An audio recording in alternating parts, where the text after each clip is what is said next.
Have you ever seen a tree standing tall and asked, what's holding it together?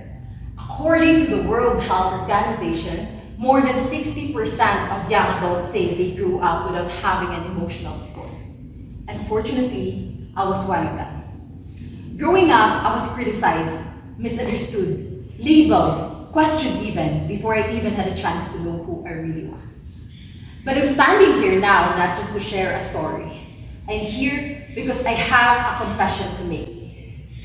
First, let's go back to the roots. Every tree begins with roots, but not all roots grow in healthy soil.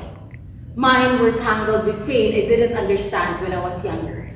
The kind that comes from hearing things like, you're too sensitive, too emotional, you're too quiet, you're too much, but not enough. And when we hear something often enough, we start to believe it. But I didn't cry. I didn't cry in front of people because I was told crying was a weakness. I didn't speak up because I was afraid of being judged again. So, I buried those feelings deep, like roots hidden in the dark. But here's the truth. What we bury doesn't disappear. It weeds and blooms in ways we never expect. As I started growing up, those buried feelings started showing up through overthinking, anxiety, and even in ways I doubted my worth. And maybe your roots carry things too. Maybe there are parts of your childhood you never talked about. Real healing started when I finally stopped running from those roots. When I finally said this one word, yes. Yes, that hurt me. Yes, that shaped me, but it doesn't have to define me. As I faced those roots, I realized that healing isn't something that happened all at once, especially not when you're also trying to keep up with life.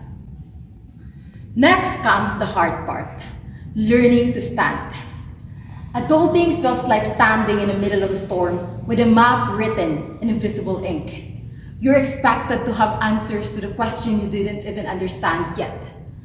Academics, responsibilities, relationships, expectations, you name it. And healing feels like an extra subject no one taught us in school. But I've learned that if the roots is where we came from, then the trunk is where we learn to stand. And maybe you're doing that too. Maybe you're balancing healing while being the eldest daughter, the breadwinner, the quiet one, the funny one, or the one we all depend on. And if no one told you lately, you're doing better than you think. Somewhere between survival and growth, I found something I never thought I'd have. The right to define myself. And yes, we have the right to define ourselves. Finally, we grow. And we grow in our own terms. Because trees don't apologize for growing in all directions. So why should we? I used to filter myself based on others' perception. I filtered my laughter. I softened my voice. I tried to be easier to love. But now I'm trying to be louder, softer, messier, kinder to myself. Now let me ask you, what branches of yourself are you still hiding? What dreams have you trimmed down just to fit in someone else's path? Remember, you don't have to shrink to be accepted. You're allowed to take up space and you're allowed to grow. Now, with all that being said, I've shared my story not because it's special, but because it's real. So now I confess. I used to hate the person I was when I was younger. I thought she was too emotional, too broken, too untrue. But now I'm becoming the person I needed when I was younger. By learning to face those wounds instead of ignoring them, by learning to stand even when healing, and by learning to choose myself without asking for permission. Because we don't get to choose the soil we're planted in, but we do get to choose how we grow. And I choose to grow. Louder, taller, stronger.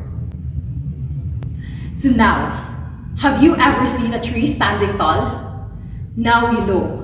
Behind every strong person is a root system of pain, healing, and hope. And maybe that tree is you.